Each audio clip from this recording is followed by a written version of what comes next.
Pancasila di perguruan tinggi hanya 2 SKS gitu dengan materi sebagus itu gitu. Jadi kurang mengindoktrinasi, kurang menginternalisasi nilai-nilai Pancasila. Sehingga kalau anak generasi muda sekarang itu, apalagi generasi Gen Z itu enggak, istilahnya yang ideologi gitu kurang tertarik yang sosmed media yang lain yang hura-hura, yang hangout, yang begitu-begitu, Mbak. Emang katanya gini, lebih baik dipaksa masuk surga daripada ikhlas masuk neraka. Artinya pintar itu harus dipaksa gitu ya, harus dipaksa, membaca itu harus dipaksa gitu. Supaya apa? Ya supaya pintar, karena dengan membaca itu akan membuka jendela dunia. Ya tanpa membaca analisa kita akan kering. Jadi memang apa ya, strategi orang menulis buku itu ya pertama menurut saya harus dipaksa kamu harus membaca. Dengan membaca maka dia harus akan tahu, membaca sesuai dengan kesenangannya, sesuai dengan pilihannya gitu kan. Menurut saya perempuan itu juga harus berdaya secara politik ya Mbak. Jadi kalau perempuan itu selama ini kan hanya sebagai alat politik atau diperalat secara politik gitu ya. Dibutuhkan waktu kampanye, waktu mau suara sebanyak-banyaknya. Setelah dia dapat, ternyata dia ya dibuang begitu saja, diabaikan begitu saja. Tidak dipedulikan aspirasi dan hak-haknya. Dan itu bertahun-tahun gitu loh. Dan ini pembodohan menurut saya.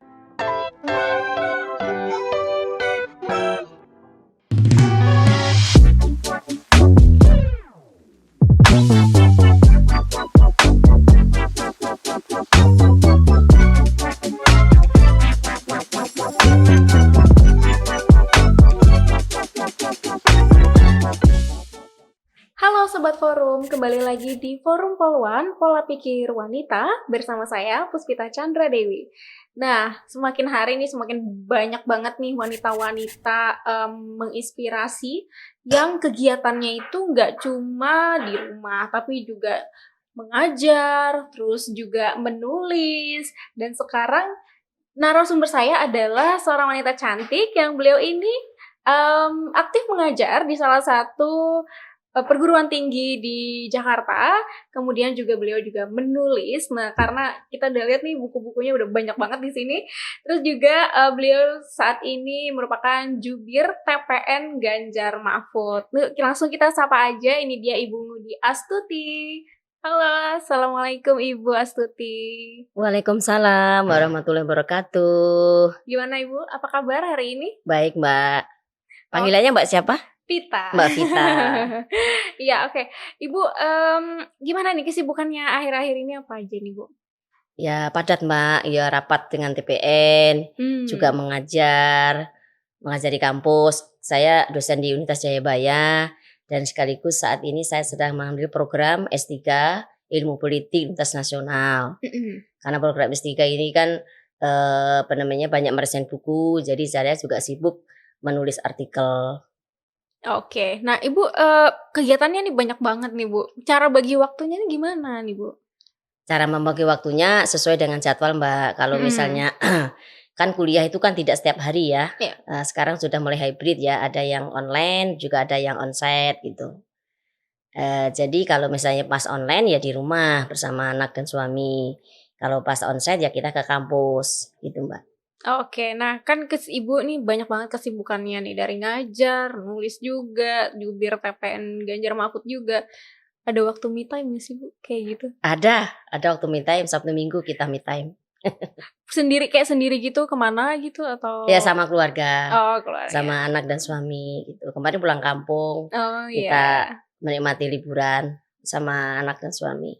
Oke, nah sekarang kita mulai masuk ke profesinya Ibu nih sebagai pengajar, sebagai dosen. Udah berapa lama nih Bu sebagai dosen? Saya ngajar mulai tahun 1998 ketika Soeharto runtuh itu saya lulus S2 dari Universitas Gadjah Mada. Kemudian saya langsung ngajar di Jayabaya, FISIP Hubungan Internasional Mbak. Jadi tahun 98 sampai sekarang udah berapa tahun tuh? Wah sudah... Sekarang 2024 berarti sudah 26 tahunan? Iya, betul. Udah lama ya Mbak. Oke. Nah Ibu juga menulis nih, bukunya udah banyak banget nih di depan kita, udah banyak banget bukunya Bu Astuti. Buku apa nih yang menurut Bu Astuti paling berkesan ketika Ibu menulisnya? Semua buku berkesan Mbak, kan sesuai dengan momennya. Saya menulis buku feminisme muslimah itu terinspirasi juga ketika saya menjadi aktivis gitu, bagaimana seorang aktivis itu harus membekali ilmu berkaitan dengan apa yang akan diperjuangkan di legislatif ya, khususnya di apa namanya di DPR gitu ya. Harus mengetahui tentang sejarah-sejarah perkembangan feminisme, harus juga mengetahui tentang undang-undang yang ada di Indonesia, harus mengetahui tentang karena kami Muslim ya, saya Muslim, harus mengetahui tentang hukum-hukum yang ada di dalam Al-Quran hadis, bagaimana perempuan itu harus berjuang untuk dirinya sendiri, keluarga dan bangsanya serta harkat martabat umatnya, maksudnya dalam hal ini perempuan gitu Mbak. Jadi buku Feminisme Muslim menginspirasi sebagai bekal pada generasi selanjutnya untuk menjadi perempuan yang anggun dalam moral dan berwibawa secara intelektual. Oke. Lalu setelah sudah banyak sekali buku yang sudah Ibu tulis ini, rencana menulis buku lainnya ada nggak sih Bu? Apa sekarang lagi ada proyek lain? Banyak. Saya akan insya Allah ya akan menulis beberapa buku yang sudah saya persiapkan. Yang jelas ini mungkin menjadi mahakarya saya ya, itu The Power of Sholawat. Ini sudah 40 halaman ya. Jadi setelah saya menulis Pancasila dan Piagam Madinah itu, saya akan menulis buku The Power of Sholawat itu sebagai bentuk kecintaan saya kepada Rasulullah. Suatu saat nanti kalau saya meninggal, Rasulullah tersenyum dengan saya. Karena saya menulis buku itu, mesti saya berwudu dulu karena membaca sholawat itu sebagai seorang Muslim itu satu keharusan yang kayak terinspirasi bagaimana dengan bacaan sholawat itu kita menjadi manusia yang sesoleh pada Tuhannya, juga dia bermanfaat bagi sesama.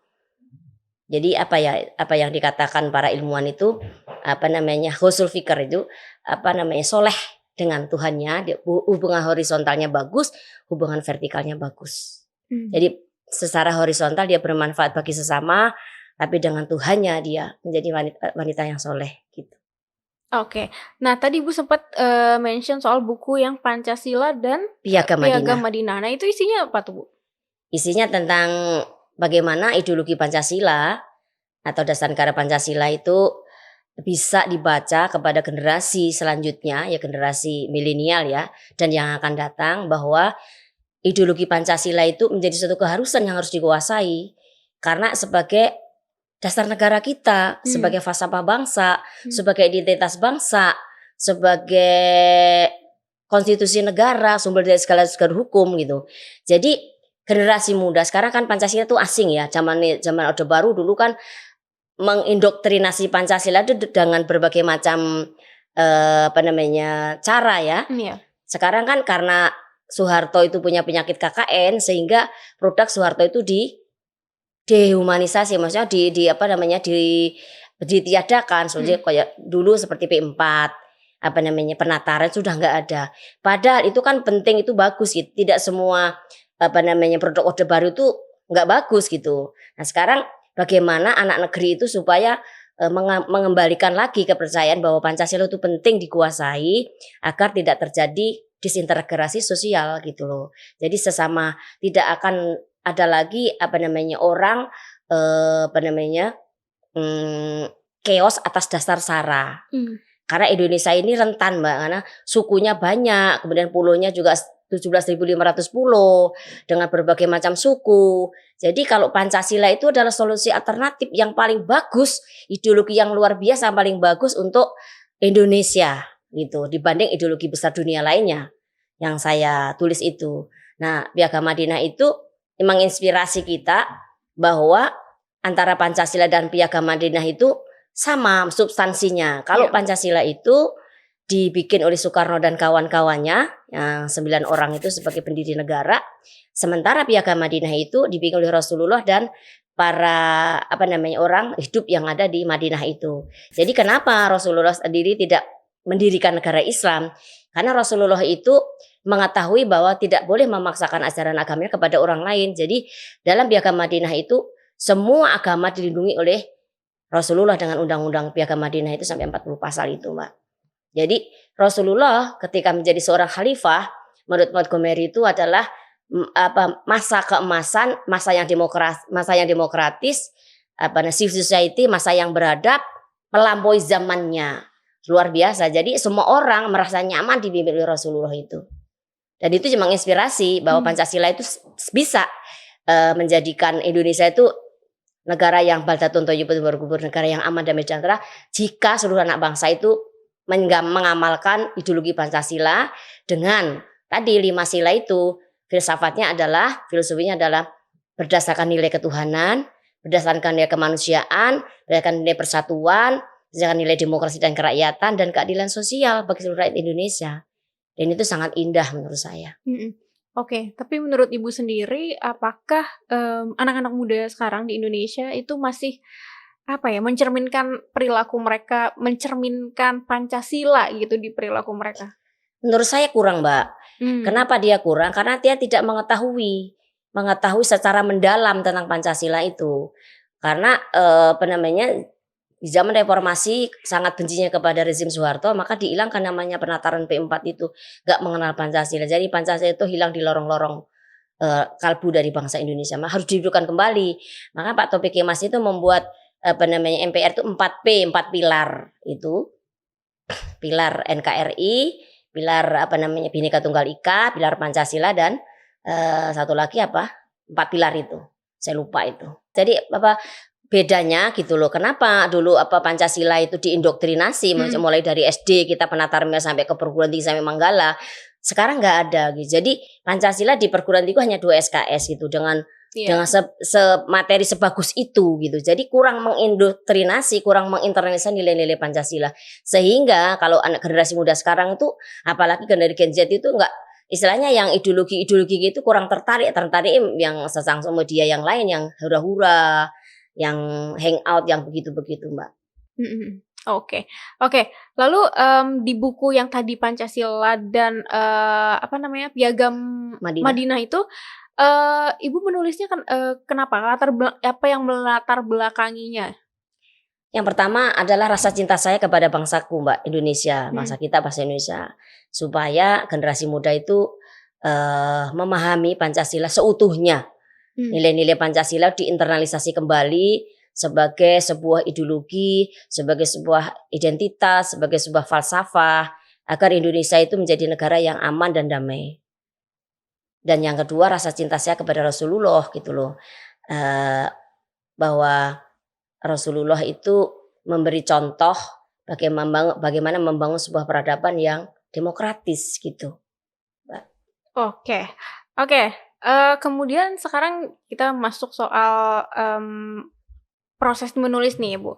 Apa yang harus dipersiapkan nih, atau apa yang harus dilakukan terlebih dahulu nih bagi orang-orang yang mungkin Sobat Forum di rumah yang mungkin ingin mulai menulis nih seperti Bu Astuti? Yang pertama punya niat yang kuat, Mbak. Maksudnya punya niat yang kuat. Motivasi saya menulis itu juga agar saya suatu saat kalau saya meninggal itu saya menjadi catatan kaki sejarah, dikenang oleh sejarah. Karena kita mengenal para ilmuwan dulu kan dengan karyanya. Misalnya kita mengenal Imam Ghazali dengan karya-karyanya. Kita mengenal Soekarno dengan karya-karyanya, mengenal Hatta dengan karya para pendiri negara itu. Semua penulis hebat, semua punya karya-karya besar. Gitu. Karena apa? Dengan ada menulis gitu loh. Kan yang paling bagus kan sekarang revolusi ide. Karena ide itu bisa merubah peradaban dunia menjadi lebih bagus gitu loh. Jadi menurut saya soft power itu yang paling bagus. Jadi merubah suatu bangsa itu dengan ide, dengan gagasan, dengan narasi. Supaya apa? Generasi muda kita dengan membaca itu akan menginspirasi dia menjadi lebih baik gitu. Jadi sebisa mungkin gitu loh. Saya sama mahasiswa saya, kamu menulis gitu loh. Minimal kalau kamu mati kamu punya karya 1 buku gitu. Iya Bu gitu. Tapi susah loh Bu menulis itu. Kamu harus punya niat gitu. Tanpa ada niat kamu nggak akan bisa gitu loh. Sekarang gini, kalau kamu nggak punya karya mati dilupakan orang begitu saja gitu loh. Kalau dengan adanya menulis kan istilahnya dikenang ya, apalagi sekarang di di sosial media itu akan disimpan di alam maya. Jadi susah untuk maksudnya untuk hilangnya. Kalau misalnya nulis kemudian kebakaran sudah nggak ada terdokumentasi kan hilang begitu saja, Mbak. Karya-karya besar itu. Jadi sekarang itu lebih bagus mengsip karya-karya dalam sebuah didokumentasi di alam maya itu. Jadi menurut saya pertama dia harus punya tekad yang kuat untuk menulis. Yang kedua supaya dengan menulis itu menjadi karya kalau dalam Islam itu kan ada 3 yang akan abadi itu ya. Doa anak yang soleh, ilmu yang bermanfaat, dan amal jariah gitu loh. Nah kalau 3-tiganya punya ya cepat sekali itu jalan tolnya gitu loh. Minimal punya 1 dengan ilmu yang bermanfaat itu. Kalau misalnya dia punya karya dibaca orang, kalaupun sudah meninggal akan mendapat pahala terus menerus. Jadi itu harus menjadi inspirasi bagi semuanya ya. Semua generasi muda bangsa, berkaryalah, menulislah sesuai dengan bidangnya, sesuai dengan kesukaannya. Kalau dia suka sastra, menulis dengan sastra. Ekonomi ya ekonomi, politik, sosial, budaya dan sebagainya. Ipolek sosbud hankam. Yang kalian suka alam ya tentang alam. Supaya apa? Kalian dikenang dalam sejarah peradaban. Gitu Mbak. Oke. Tapi awal mula kita menulis kan juga harus kita rajin baca, ya kan Bu? Cuman kayaknya generasi sekarang agak sulit ya untuk membaca. Mereka lebih suka didongengi, diceritakan gitu. Nah itu bagaimana cara meningkatkan minat baca untuk generasi-generasi sekarang? Ya itu betul Mbak. Jadi apa namanya? Sebetulnya kalau kita mau apa ya namanya melihat bahwa membaca itu sekolah kan harus membaca Mbak. Jadi kalau sekolah dari SD sampai perguruan tinggi membaca gitu loh. Emang katanya gini, lebih baik dipaksa masuk surga daripada ikhlas masuk neraka. Artinya pintar itu harus dipaksa gitu ya. Harus dipaksa, membaca itu harus dipaksa gitu. Supaya apa? Ya supaya pintar. Karena dengan membaca itu akan membuka jendela dunia. Ya tanpa membaca analisa kita akan kering. Jadi memang apa ya, strategi orang menulis buku itu ya pertama menurut saya harus dipaksa kamu harus membaca.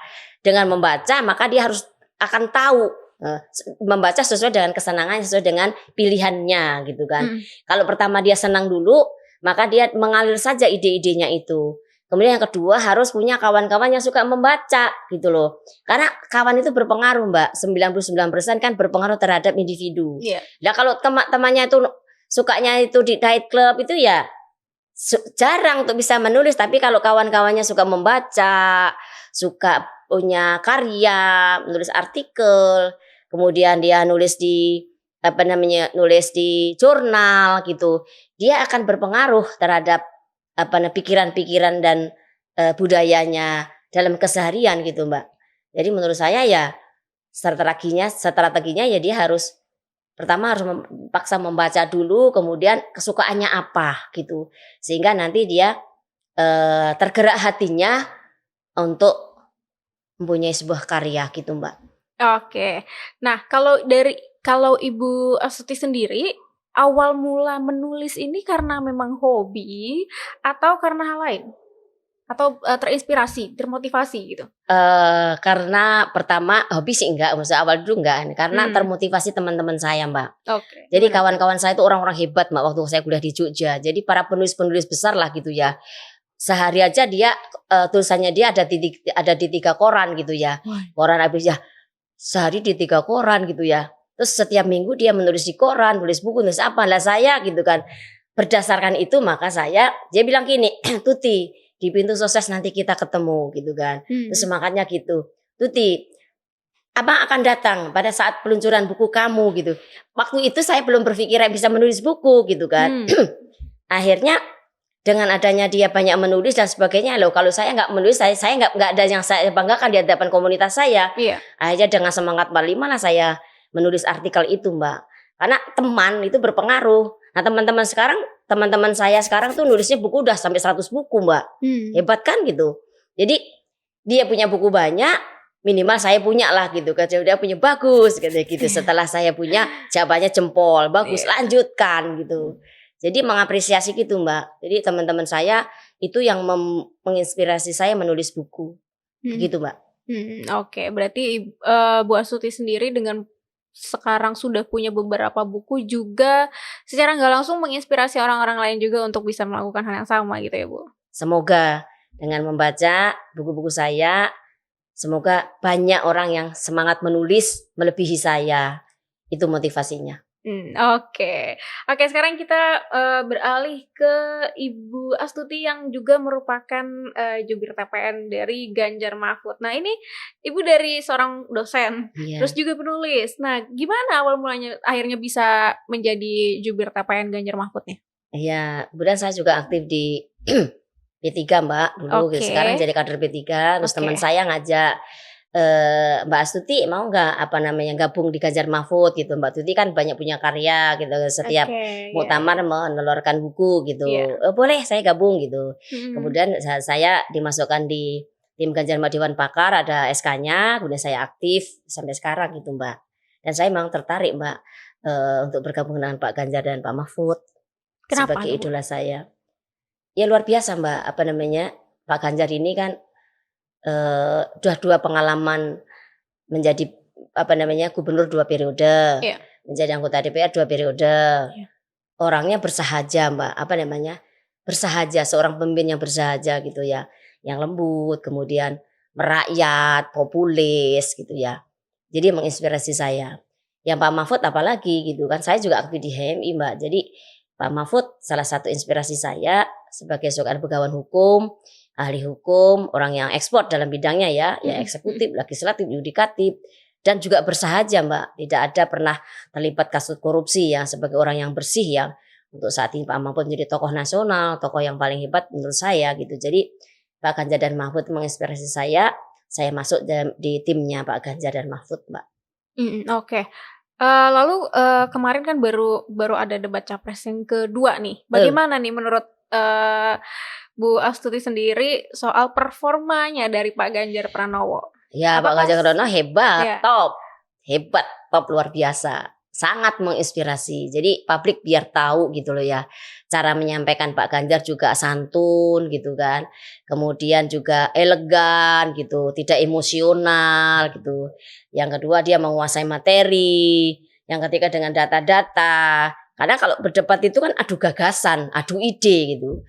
Jadi kritis, objektif dan visioner gitu. Jadi Pak Ganjar luar biasa menurut saya. Jadi dengan berdasarkan pada data-data itu, kalau nanti dipercaya menjadi seorang presiden, jadi mengambil kebijakannya pun sangat rasional gitu Mbak, dan objektif gitu.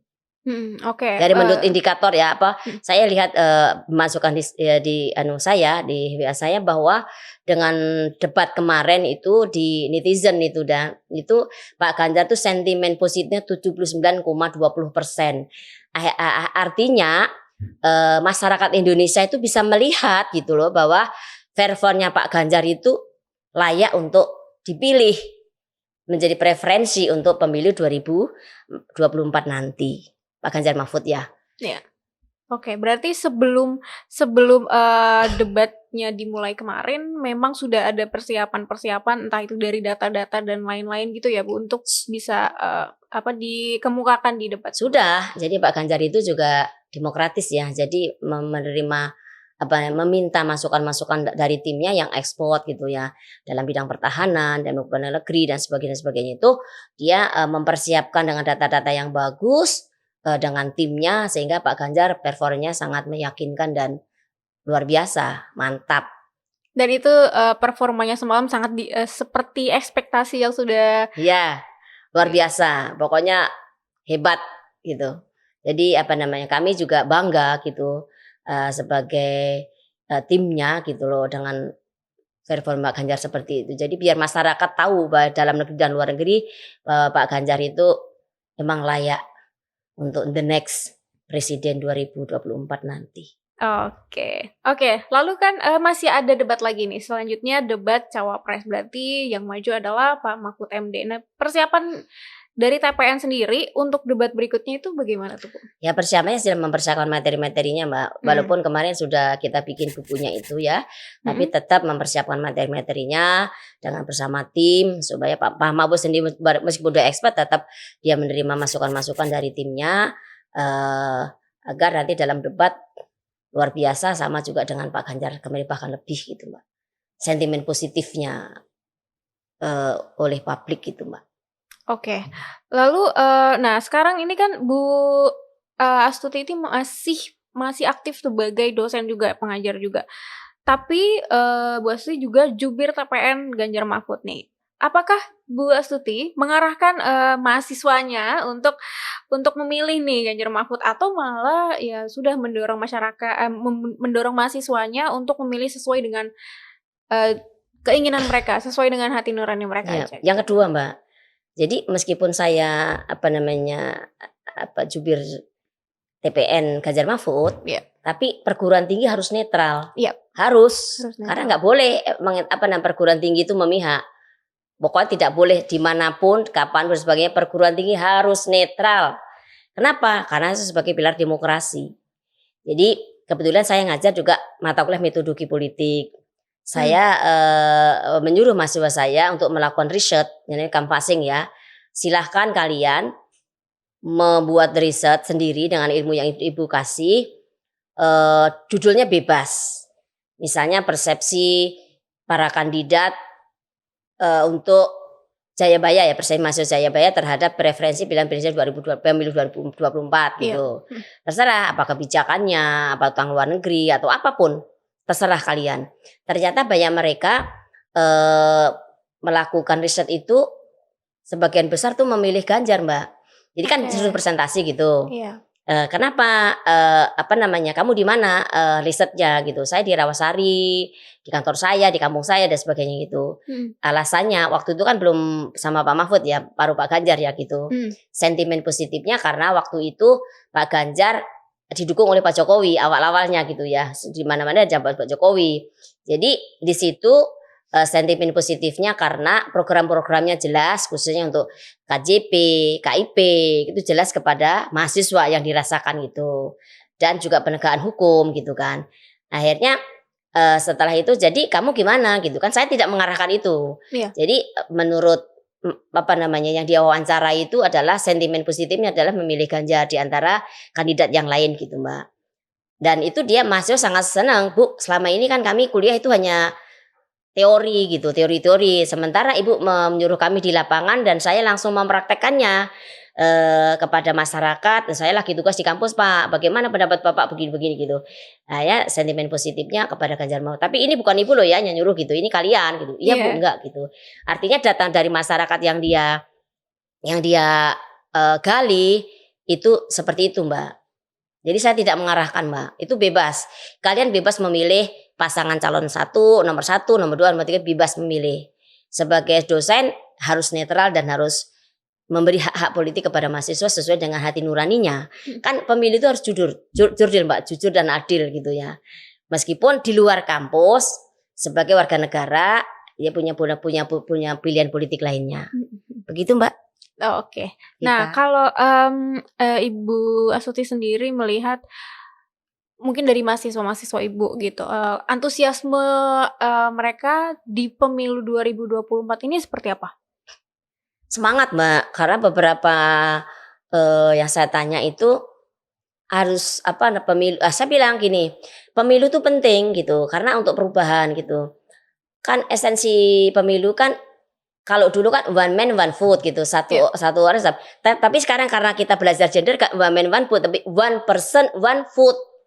One person one vote one value.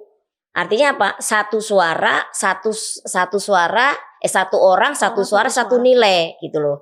Jadi satu nilai itu berpengaruh terhadap perubahan yang lebih besar gitu loh.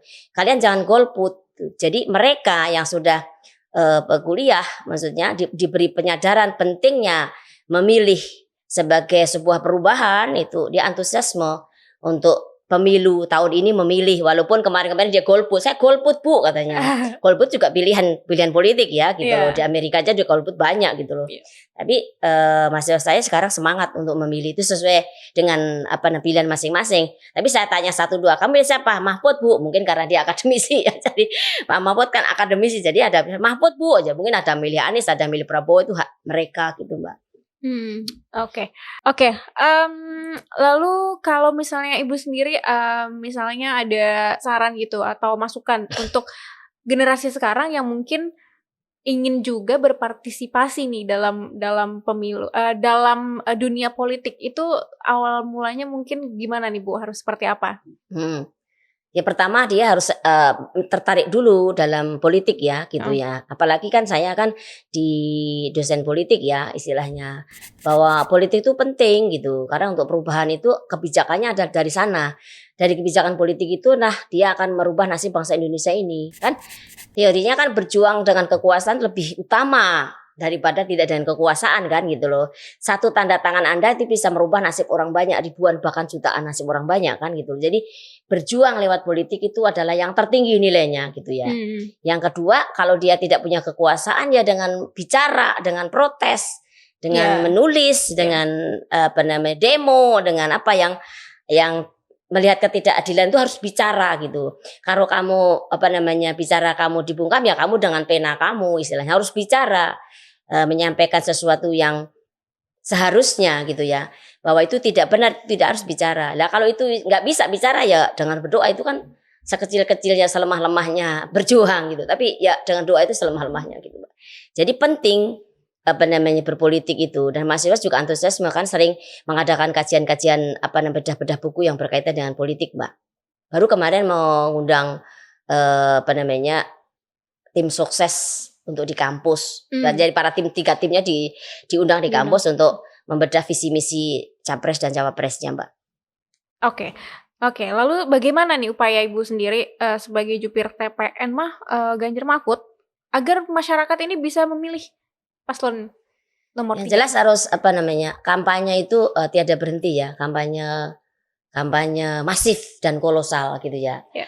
Jadi semua yang menjadi tim Ganjar Mahfud gitu semuanya dari mulai daerah sampai pusat itu harus bekerja secara masif dan kolosal menyampaikan 21 program Ganjar Mahfud itu visi misinya. Yang kedua harus berperilaku yang simpatik kepada masyarakat supaya tertarik gitu ya. Jadi soft power lah dengan kelemah lembutan seperti Pak Ganjar dan Pak Mahfud ya. Yang santun, kemudian yang elegan, yang tidak korupsi, yang secara moral harus menginspirasi. Jadi yang menginspirasi itu bukan hanya pemimpin di tingkat atas tapi sampai ke tingkat grassroots gitu, harus menginspirasi sehingga masyarakat tuh simpatik terhadap apa yang dibawa oleh para tim suksesnya dan program-program kerjanya sehingga Ganjar Mahfud menjadi solusi untuk permasalahan bangsa yang kompleks ini, menjadi harapan baru untuk menyongsong Indonesia Emas tahun 2045. Oke, nah ada pesan-pesan gak nih Bu buat mungkin sobat forum di rumah, anak-anak muda yang mungkin masih takut-takut nih untuk berpartisipasi di dunia politik atau mungkin masih ada yang kepikiran untuk golput nih sekarang nih? Boleh Bu, silakan. Menurut saya jangan golput karena golput itu juga tidak bagus ya, karena orang yang parokial secara politik itu tidak bagus untuk pembangunan demokrasi gitu ya. Tidak boleh golput. Jadi tadi saya katakan bahwa perubahan di bidang politik itu sangat menentukan masa depan bangsa. Jadi tinggi dan rendahnya atau tinggi dan majunya suatu bangsa tergantung juga pada generasi mudanya. Kalau generasi mudanya itu berpendidikan, punya peduli pada politik, kemudian peduli pada bangsanya, maka negara itu akan maju menurut saya, Mbak. Jadi anak-anak generasi muda itu harus peduli pada bidang politik gitu. Karena apa? Itu sebagai keputusan publik yang penting untuk mengangkat derajat dan nasib mereka gitu loh. Tanpa keputusan politik susah untuk mengangkat derajat martabat mereka gitu, Mbak.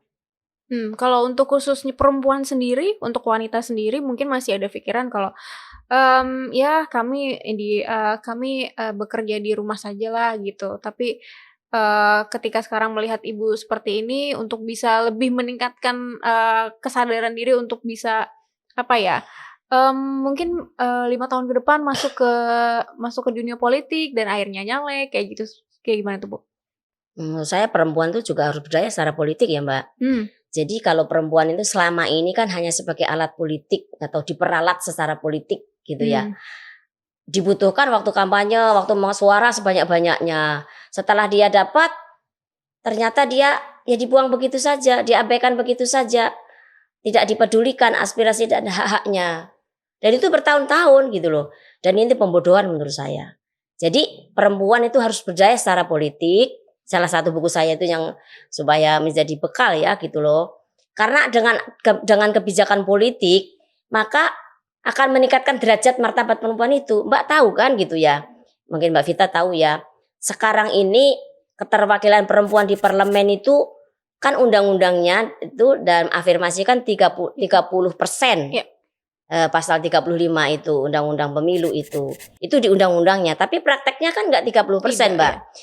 Prakteknya itu ke pemilu kemarin kan 20%, terus turun pemilu sebelumnya 18%, bahkan sampai pemilu dulu tahun 55 itu hanya 3,6%.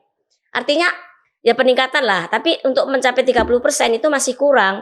Alasannya apa? Ada dua hal yang keterlibatan dalam politik itu kurang. Yang pertama karena budaya patriarki.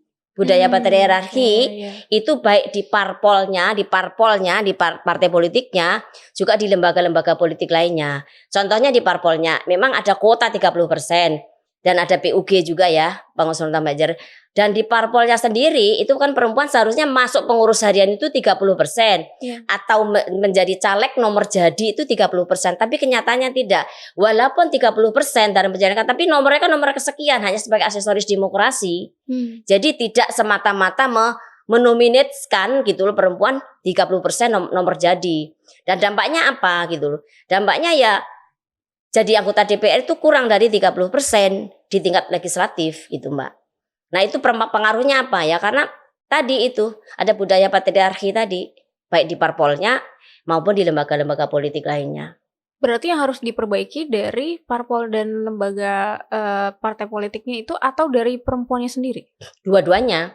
Dari parpolnya juga dia harus melaksanakan kuota 30% itu benar-benar menominasikan perempuan di pengurusan 30% dan juga nomor jadi di 30% di semua dapil gitu. Yang kedua juga perempuan tuh dibantu, Mbak, secara dana gitu. Karena apa? Kan caleg itu kan butuh kos yang besar gitu ya. Kalau dibiarkan pasar bebas begitu susah untuk mendapatkan itu gitu. Karena kan akses ekonomi dikuasai oleh laki-laki gitu loh, Mbak. Kalau pasar bebas begitu aja berat bagi perempuan untuk itu gitu kan. Kecuali kita negara-negara maju ya. Jadi sekarang apalagi kan yang namanya money politik itu menggila loh, Mbak. Orang kan nunggu serangan Fajar gitu, betul nggak? Sekarang ada anggaran sekian miliar untuk anggota DPR RI, sekian ya lah. Itu bagi saya ini perlu pendidikan politik rakyat gitu ya. Perlu pendidikan politik rakyat gitu loh. Jadi bukan hanya calegnya tapi rakyatnya menunggu itu namanya serangan Fajar itu kan nggak benar gitu loh. Jadi menurut saya benar kata Aristoteles itu bahwa demokrasi itu berbanding lurus dengan pendidikan, berbanding lurus dengan kesejahteraan gitu loh. Kalau masyarakat itu sejahtera, udah pendidikan tinggi, maka nggak ada yang namanya money politik itu. Nggak ada. Orang memilih itu karena memang dia layak untuk dipilih, karena dia punya visi yang bagus, karena dia membuat perubahan, bukan karena wani piro itu, Mbak gitu loh. Kalau misalnya rekrutmen sekarang ini orang yang menjadi anggota DPR bukan karena kapasitasnya, memang dia merit system ya. Merit system itu adalah orang yang karena keahliannya, karena di partai juga harus merit system, di lembaga merit system. Jadi ketika dia anggota DPR dia udah cerdas menyampaikan ideologi partainya, perubahan-perubahannya, bukan karena ditanya masalah masih bingung gitu tentang apa itu agregasi, apa itu legislasi, apa itu budgeting, jadi masih bingung. Jadi menurut saya pendidikan politik rakyat itu yang penting supaya rakyat itu memilih bukan karena uangnya, bukan karena sembakonya, bukan karena ini itunya, tapi memang karena visi misi dari sang kandidat itu layak untuk dipilih. Begitu, Mbak. Oke, wah terima kasih banyak Ibu Astuti. Ini bisa membangun bisa membangun pikiran juga untuk para perempuan yang mungkin 5 tahun lagi akan ikut berpartisipasi di pemilu selanjutnya gitu ya Bu ya. Iya. Oke, terima kasih banyak ya Bu. Nah, sebelum kita selesai ada sesuatu nih buat Ibu Astuti. Ya. Ini ada sedikit oleh-oleh untuk Ibu Astuti. Ya. Berdiri apa enggak? Enggak apa-apa, boleh. Saya boleh minta selfie ya, Bu? Oh ya. Terima kasih.